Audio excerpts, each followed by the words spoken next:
એક વે ભજવવાનો એટલે આ બધા અત્યારે જે આપણે બેઠા છીએ ને આ બધા આપણા વેહમાં છે બધા.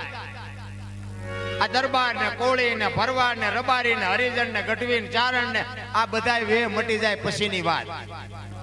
બધા આખી દુનિયા બાયું ચડાવે છે. કોની વાત કરવી?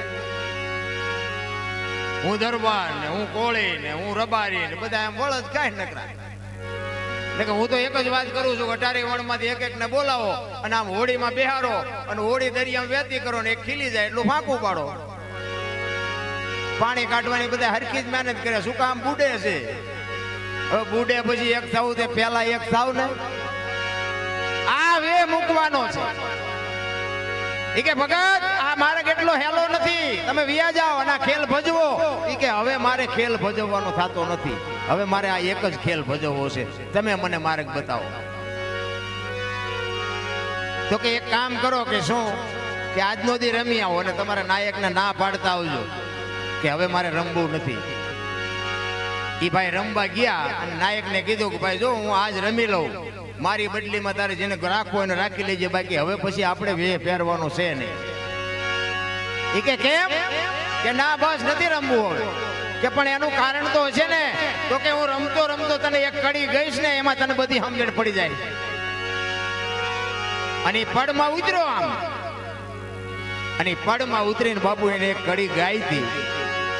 બેની મને વરતાણી આનંદ લીલા લહેર, મને ભીતર સદગુરુ મળ્યા. બાપુ એક જ વાણીમાં બાપુ એને નક્કી થઈ ગયું, રામ મને મારો ભીતર સદગુરુ મળી ગયો, હવે મારે આ વે ભજવવાના નથી.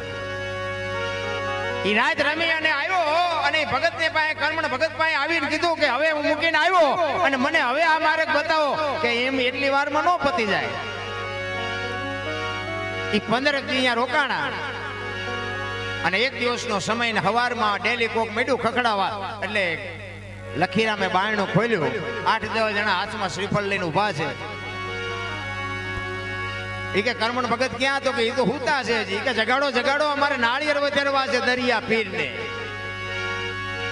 પેલો વિચાર કરે કે હું છે ની માનતા શું નાળિયેર વધેરવાના. અને ધાબળો ઉઠેલો હતો ને કર્મણ ભગતનો, એમાંથી બાપુ લખીરામે ધાબળો ખેંચ્યો અને કર્મણ ભગતના વહામાં સોડા નીકળી ગયેલા, લોહી જુવાન લખી ગયેલો. લખીરામ વિચાર કરે છે કે બાપુ ક્યાં ગયા હતા રાતે? મેં તો ક્યાંય ભાડ્યા નહોતા ને આમને કોને માર્યા? કર્મણ ભગત ને કહે છે કે બાપુ આ શું થયું? ઈ કે આવ્યા એમને જ પૂછ ને. ઈ કે આ છે શું બધું? ઈ કે અમે દરિયામાં વાણ લઈને વિયા આવતા હતા અને વાણમાં બાપુ હેઠે ગાબડું પડ્યું ને અમે એને પાણી માલપા ભરાવા માંડ્યું ને તેથી અમે કર્મણ ભગતની માનતા રાખી હતી કે અમારું હોડું જો કાંઠે પૂગી જાય તો નાળિયેર વધેરા સિવાય અમે અન્ન કે પાણી લેવું નહીં.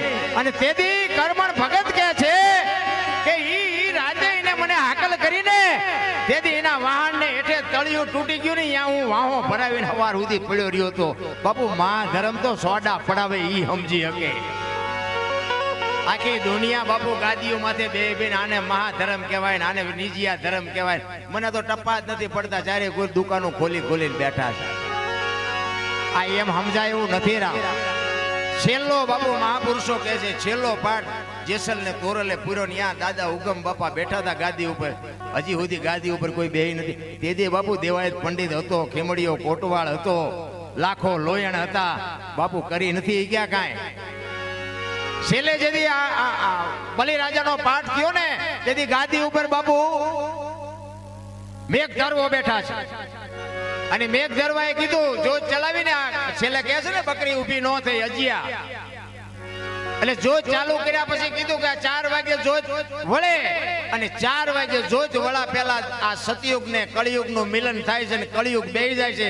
હવે મંડો ભાગવા, હવે આમાં પેળ પડે એવું છે નહીં. અને જ્યાં જ્યાં દી ઉગી જાય ત્યાં હવ બધા સમાધિ લઈ લેજો. અને તેદુની બાપુ આ પરંપરા બંધ થઈ ગઈ. આ સમાધિઓ લેવાની તૈયારી કરી આપણે બટકો રોટલો કોઈને ન દઈએ કે રામ આપણે શું કરીએ કે. એટલા માટે તમને ને મને મહાપુરુષો શાન ઘણી બધી કરે છે પણ આ બાબુ એમ નામ કઈ સમજાય એવું નથી. એટલા માટે એક નિરલભાઈ ની વાણી છે. વાણી શું કહે છે?